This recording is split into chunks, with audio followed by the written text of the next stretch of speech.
They call it commitment. They call it love.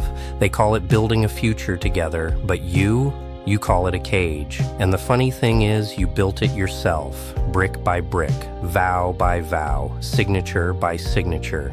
Now you stand inside it, looking through the bars, wondering if freedom was ever real or just something you gave away the day you said I do.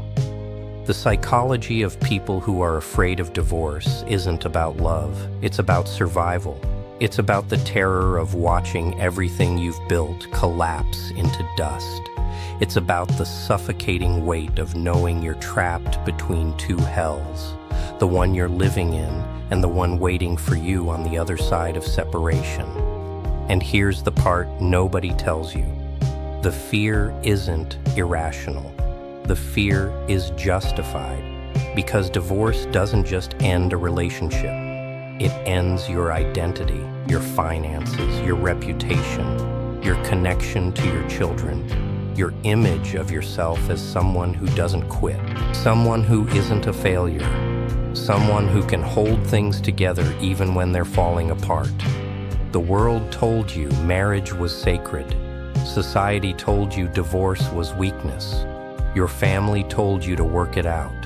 Your friends told you all relationships have rough patches, and now you're suffocating under the weight of all those voices while the person sleeping next to you feels like a stranger you're legally obligated to pretend to love. Let's be honest, you're not afraid of divorce. You're afraid of what comes after. The empty apartment, the divided holidays, the awkward explanations, the financial devastation, the custody battles, the judgment, the loneliness, the dating apps at 45, the realization that you wasted the best years of your life on someone who stopped seeing you years ago.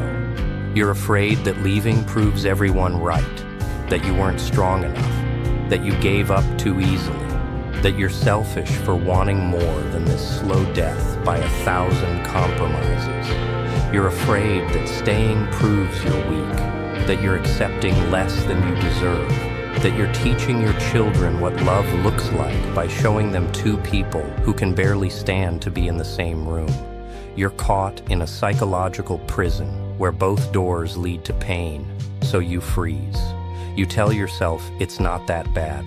You convince yourself that everyone struggles. You rationalize the emotional distance as maturity.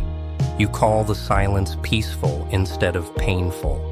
You turn intimacy into a quarterly event and call it normal. You smile in family photos and feel nothing. You answer, "How's married life?" with practiced enthusiasm while your soul screams. The psychology here is simple but brutal. You've invested too much to quit. Sunk cost fallacy doesn't just apply to failed businesses and bad stocks. It applies to marriages that died years ago, but nobody had the courage to bury. You've spent a decade building this life. You've sacrificed your hobbies, your friends, your ambitions, your identity. You've merged bank accounts and bought houses and created humans together. How do you walk away from that? How do you tell yourself that all of it meant nothing? You can't. So you stay. And the fear compounds. Every year you stay is another year invested. Another year that makes leaving harder. Another year that makes the fear more rational. Because now you're not just afraid of divorce. You're afraid of starting over at an age when everyone else seems settled. You're afraid of being alone when your body isn't what it used to be. You're afraid of explaining to your children why mommy and daddy couldn't make it work. You're afraid of proving that love is temporary and commitment is a lie we tell ourselves to feel less alone in the universe. Here's what they don't tell you about marriage. It's a contract designed in a different era for different people with different expectations. It was created when people died at 50 and women couldn't own property and divorce meant social death. Now we're living to 90 with infinite options and constant comparison and the ability to see exactly what we're missing with every scroll through social media. We're forcing a medieval institution to work in a modern world and wondering why it's breaking. And you feel it breaking. You feel the cracks spreading. You hear the foundation groaning. but you're too afraid to acknowledge it because acknowledgement means decision. Decision means action. Action means consequences. So you live in perpetual limbo. You exist in the space between staying and leaving. You're married, but not really. You're together, but not really. You're present, but not really. You're a ghost haunting your own life. The fear of divorce reveals something darker about human psychology. We're more afraid of change than we are of suffering. We'll accept a known misery over an unknown possibility. We'll choose the familiar pain over the uncertain freedom, because at least suffering is predictable. At least you know what to expect. At least you've developed coping mechanisms and emotional calluses and ways to numb yourself to the daily erosion of your spirit. Leaving means facing the unknown. It means becoming someone new. It means admitting you were wrong. It means accepting loss. It means grieving not just the relationship, but the future you imagined. The children's graduations you'll attend separately. The holidays you'll split. The home you'll sell.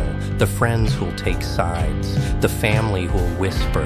The co-workers who'll pity you. The neighbors who'll gossip. The version of yourself you thought you'd be by now. And beneath all of this is the deepest fear. The one you won't even admit to yourself. What if you leave and nothing changes? What if the problem wasn't the marriage, but you? What if you carry the same patterns into the next relationship? What if you're the common denominator in all your failed connections? What if you're fundamentally unlovable and this marriage was the best you could do? What if you're 55 and single and realize you threw away something good because you were chasing some fantasy that doesn't exist? These thoughts circle in your mind like vultures. They prevent you from sleeping. They make you irritable. They make you resent your spouse for being the physical manifestation of your cage. They make you resent yourself for being too weak to do anything about it. And the resentment builds, slowly, quietly, like carbon monoxide filling a sealed room. You start noticing other couples, the ones who seem happy, the ones who still touch each other, the ones who laugh at each other's jokes, and you wonder what they have that you don't. You wonder if they're pretending too. You wonder if everyone's marriage is a performance, and you're the only one honest enough to admit it's dying. You start fantasizing about being single. You imagine the freedom, the possibility, the chance to be desired again, to feel alive again, to remember what it's like to be wanted instead of tolerated. You imagine meeting someone new, someone who sees you the way your spouse used to before the years, and the familiarity and the disappointments turned you into furniture. But then reality crashes back. The child support, the alimony, the legal fees, the division of assets, the loneliness, the dating in middle age, the explaining your baggage to someone new, the risk of ending up in the exact same situation 5 years from now with a different person. So you stay, and the fear wins again. The cruelest part of this psychology is that the fear is self-fulfilling. Your fear of divorce is destroying your marriage faster than any actual incompatibility ever could. Your emotional withdrawal creates distance. Your resentment creates hostility. Your silent suffering creates confusion. Your spouse knows something's wrong, but you won't talk about it because talking about it makes it real. So you both exist in this bizarre dance where you're together but separate, close but distant, married but alone. You've become roommates who share a bed but nothing else. You coordinate schedules and split bills and parent children, but you don't connect. You don't see each other. You don't know each other anymore. And maybe you never did. Maybe you married the idea of them. Maybe they married the idea of you. Maybe you both created elaborate fictions about who the other person was, and now you're stuck with the reality, the ordinary, the flawed, the human, and it's not enough. It was never going to be enough because you're not afraid of divorce. You're afraid of admitting that you chose wrong, that you wasted years, that you believed in something that doesn't exist, that forever is a lie we tell at weddings to make the commitment feel less terrifying. The world will tell you to fight for your marriage, to go to counseling, to remember why you fell in love, to work harder, to communicate better, to date each other again. And maybe that works for some people. Maybe some marriages can be saved, but maybe yours can't. Maybe some things are meant to end. Maybe holding on is causing more damage than letting go ever would. Maybe your fear of divorce is keeping you from the life you're supposed to live, the person you're supposed to become, the happiness you deserve. But you won't know until you face the fear, until you stop running from the decision, until you stop hoping it'll magically get better while doing nothing to change it. The psychology of people who are afraid of divorce is the psychology of people who are afraid of themselves, afraid of their power, afraid of their agency, afraid of taking responsibility for their own happiness. You've given that power to everyone else, to your spouse, to your family, to society, to some imaginary judge who's keeping score of your worthiness. And now you're paralyzed, waiting for permission that will never come, waiting for a sign that's already been given 1,000 times, waiting for the courage that only comes when the pain of staying finally exceeds the fear of leaving. That moment is coming. The question is how much more of your life you're willing to sacrifice before it arrives. You think time heals. You think if you just wait long enough, endure long enough, the feelings will return. The spark will reignite. The person you married will come back. But here's what actually happens. Time doesn't heal in stagnant situations. Time calcifies. It turns resentment into contempt. It turns disappointment into indifference. It turns love into obligation. And indifference is worse than hate. Hate means you still feel something. Indifference means the relationship is already over. You're just too afraid to make it official. The psychology shifts here. Because once you cross into indifference, you're not even afraid of divorce anymore. You're afraid of action itself. You're afraid of being the one who pulls the trigger. You're afraid of the guilt, the blame, the responsibility of ending it. So you wait. You hope they'll do it. You hope they'll cheat. You hope they'll leave. You hope something external will make the decision for you, so you don't have to be the villain in this story. You start sabotaging without realizing it. You become colder, more critical, more distant. You pick fights over nothing. You withdraw affection. You make yourself impossible to love, because if they leave, it's their fault. If they give up first, you're off the hook. You can play the victim. You can tell everyone you tried. You can avoid the shame of being the one who quit. But they're doing the same thing. They're locked in the same prison. They feel the same fear. They see the same cage. And neither of you has the courage to say what you both know. This is over. It's been over. You're just actors in a play that closed years ago, still showing up to perform for an audience that stopped watching. The psychology of mutual fear creates a toxic equilibrium, a standoff, a Cold War where both sides are armed but neither will fire. You develop elaborate systems to avoid confrontation, separate bedrooms disguised as snoring solutions, busy schedules that minimize contact, hobbies that keep you apart, friend groups that don't overlap. You build parallel lives under the same roof. You coexist. You don't co-love. And the worst part is everyone around you thinks you've figured it out. They admire your long marriage. They compliment your stability. They use you as proof that love lasts. They have no idea they're looking at a corpse. A relationship that died but nobody bothered to bury because the funeral felt too public, too final, too real. Let's talk about what you're really afraid of. Not the logistics, not the money, not the loneliness. You're afraid of looking in the mirror and seeing someone who failed, someone who couldn't make it work, someone whose love wasn't strong enough, someone whose commitment wasn't deep enough. You've built your entire identity around being married, being a spouse, being part of a unit. Without that, who are you? You've forgotten. You gave up so much of yourself to become we that you don't remember what I looks like. Your hobbies became our hobbies. Your friends became couple friends. Your goals became family goals. You dissolved into the marriage like sugar and water. And now you're terrified that if you remove yourself, there won't be enough left to constitute a person. You'll just be fragments, broken pieces of someone who used to exist before they signed their life away. This is the dark psychology they don't teach you. Marriage doesn't just bind two people, it consumes them. It demands sacrifice. It requires death of self. And somewhere along the way, you sacrificed too much. You died too much. And now, resurrection feels impossible. The world is against you because the world needs you to stay married. Society needs the institution to survive.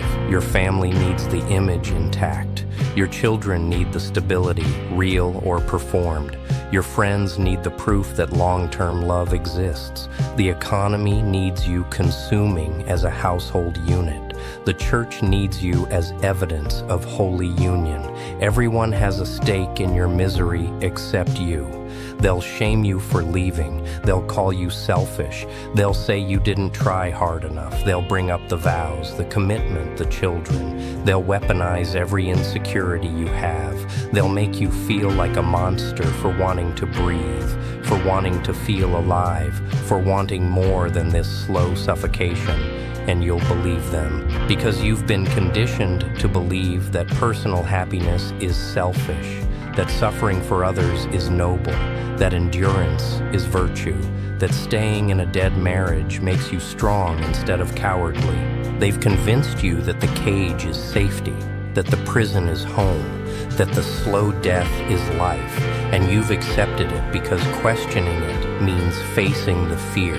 But here's where the psychology becomes fuel. The moment you realize the fear is the point. They want you afraid. The system needs you afraid. Because afraid people are controllable. Afraid people are predictable. Afraid people stay in line. They work jobs they hate. They stay in relationships that kill them. They numb themselves with alcohol and shopping and television and anything else that makes the pain tolerable.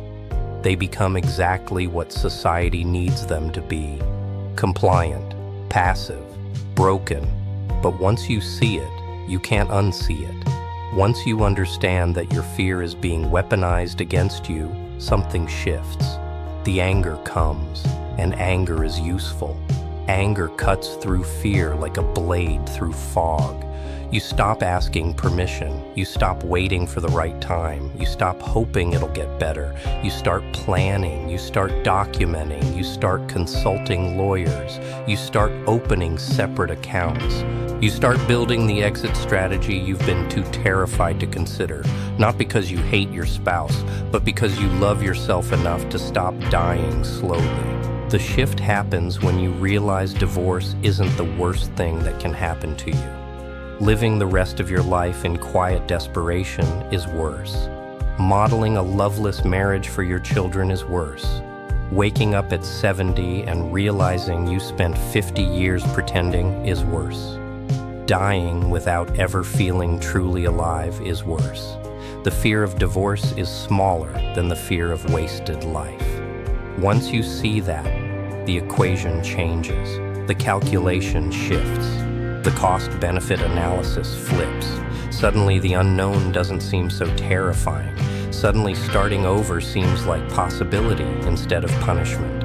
Suddenly, being alone seems like peace instead of failure. You start to understand that divorce isn't an ending. It's a release. It's the recognition that you both deserve better than this. That love shouldn't feel like obligation. that commitment shouldn't feel like captivity, that marriage should enhance life, not replace it. And if it's not doing that, if it hasn't been doing that for years, then staying is the real betrayal. Staying betrays yourself. Staying betrays your potential.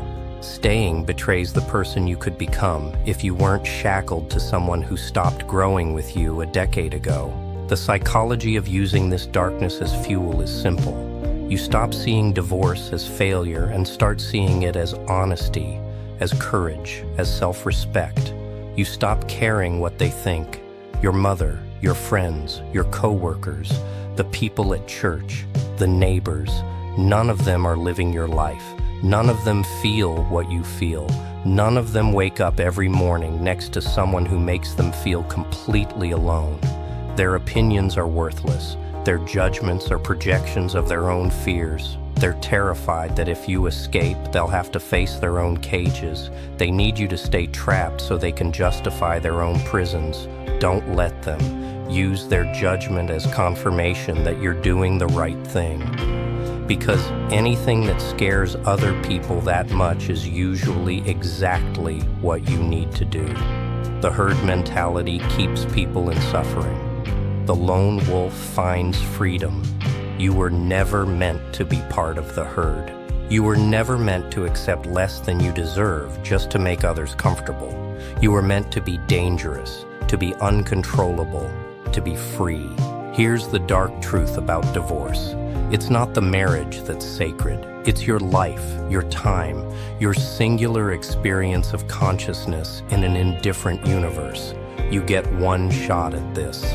One chance to feel everything, to experience everything, to become everything you're capable of being. And you're spending it managing someone else's emotions, walking on eggshells, suppressing your needs, accepting crumbs of affection, convincing yourself that mediocrity is maturity, that settling is wisdom, that giving up is growth.